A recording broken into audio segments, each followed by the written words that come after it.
तो मित्रों आज हम लोग पढ़ेंगे पास्ट इंडेफिनिट टेंस के इंट्रोगेटिव सेंटेंस। इसमें सबसे पहले पढ़ेंगे मित्रों हम लोग past indefinite tense interrogative sentence. ये दो टाइप का होता है, एच भी टाइप और WH वर्ड टाइप। इसमें हम लोग सबसे पहले देखेंगे एच भी टाइप का फुल फॉर्म क्या होता है, हेल्पिंग वर्ब की सहायता से। हेल्पिंग वर्ब की सहायता से इसमें सबसे पहले हम लोग देखेंगे मित्रों कि इसका फार्मूला क्या होता है। ये प्रश्नवाचक वाक्य होता है। इसमें फार्मूला सबसे पहले डिड आता है।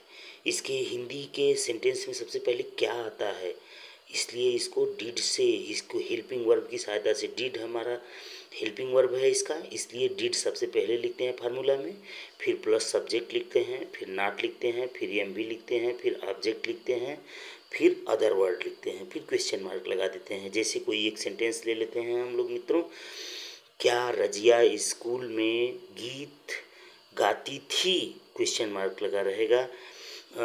इसमें सबसे पहले हम लोग देखेंगे क्या शब्द पहले आ गया है और रजिया नाम है, तो हम लोग फार्मूला के अनुसार सबसे पहले डिड का प्रयोग लिखेंगे। सबसे पहले डिड लिख दिए, फिर उसके बाद में सब्जेक्ट लिखना है। सब्जेक्ट इसमें रजिया है, नाम रजिया है, इसलिए रजिया लिख देंगे। फिर नॉट इसमें फार्मूला में है, इसमें सेंटेंस में नहीं आया है, इसलिए नॉट का प्रयोग नहीं करेंगे। और फिर उसके बाद में मेन वर्ब हमारा कहाँ रहता है, हमेशा था या थी के पहले।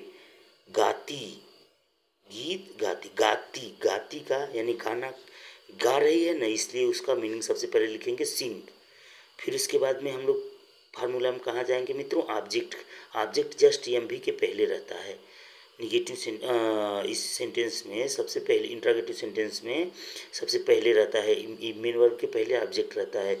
ऑब्जेक्ट हमारा क्या है, गीत, ए सॉन्ग लिख देंगे। फिर उसके बाद में हम अदर वर्ड में ऑब्जेक्ट के पहले जो रहेगा सबसे उसका मीनिंग उसके बाद लिखेंगे। मे है, ऑब्जेक्ट के पहले मे है, इसलिए हम इन लिखेंगे। फिर इसके बाद में मे के पहले क्या है, स्कूल, तो हम क्या लिखेंगे, इन स्कूल।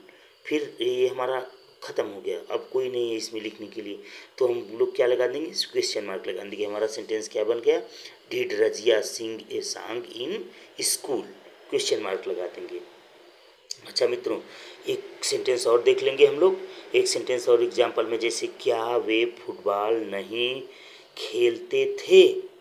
तो इसको बनाने के लिए सबसे पहले हम लोग देखेंगे क्या शब्द पहले आया है, इसलिए हम फार्मूला के अनुसार डिड पहले लिख देंगे। फिर इसके बाद में क्या लिखेंगे, सब्जेक्ट हमारा वे है, दे। फिर उसके बाद में इसमें नॉट आया है, नहीं आया है, तो हम फार्मूला के अनुसार नॉट लिख देंगे। फिर उसके बाद में मेन वर्ब लिखना है हमको। मेन वर्ब क्या है हमारा, खेलना, थे के पहले खेलना है तो प्ले लिख देंगे। फिर उसके बाद में ऑब्जेक्ट लिखेंगे। ऑब्जेक्ट हमारा नहीं के पहले इसमें रहेगा, नहीं के पहले क्या है, फुटबॉल, तो क्या लिख देंगे, प्ले द फुटबॉल। अब दूसरा कोई कुछ लिखना है नहीं, अदर वर्ड नहीं है, तो क्वेश्चन मार्क लगा देंगे। क्या बन गया हमारा sentence, did they not play the football, ये बन गया। अच्छा नेक्स्ट और एक देखेंगे मित्रों, इसमें एक और है मित्रों, जैसे या ई ए भी आ करके रुक जाएगा लास्ट में। जैसे क्या उसने मेरी पेन चुराई है, था कुछ नहीं रहेगा, केवल चुराई, क्या उसने मेरी पेन चुराई। इसको पकड़ने के लिए हमको प्रॉब्लम होगा, लेकिन स्वर वावेल आ करके लास्ट में रुक जाए, यानी या ई ए, तो जान लेना कि ये पास्ट इंडेफिनिट टेंस है। अच्छा इंट्रोगेटिव है, क्या शब्द पहले आया है तो डिड पहले लिख देंगे। फिर उसने का ही होता है, तो सब्जेक्ट हम लिख देंगे ही।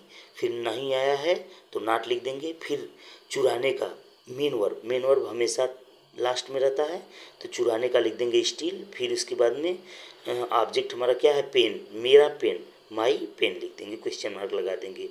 अच्छा मित्रों ये हमारा तो हो गया। मित्रों अगर ये वीडियो पसंद आया हो तो लाइक कर दीजिए, शेयर कर दीजिए और सब्सक्राइब कर दीजिए मित्रों। Thank you.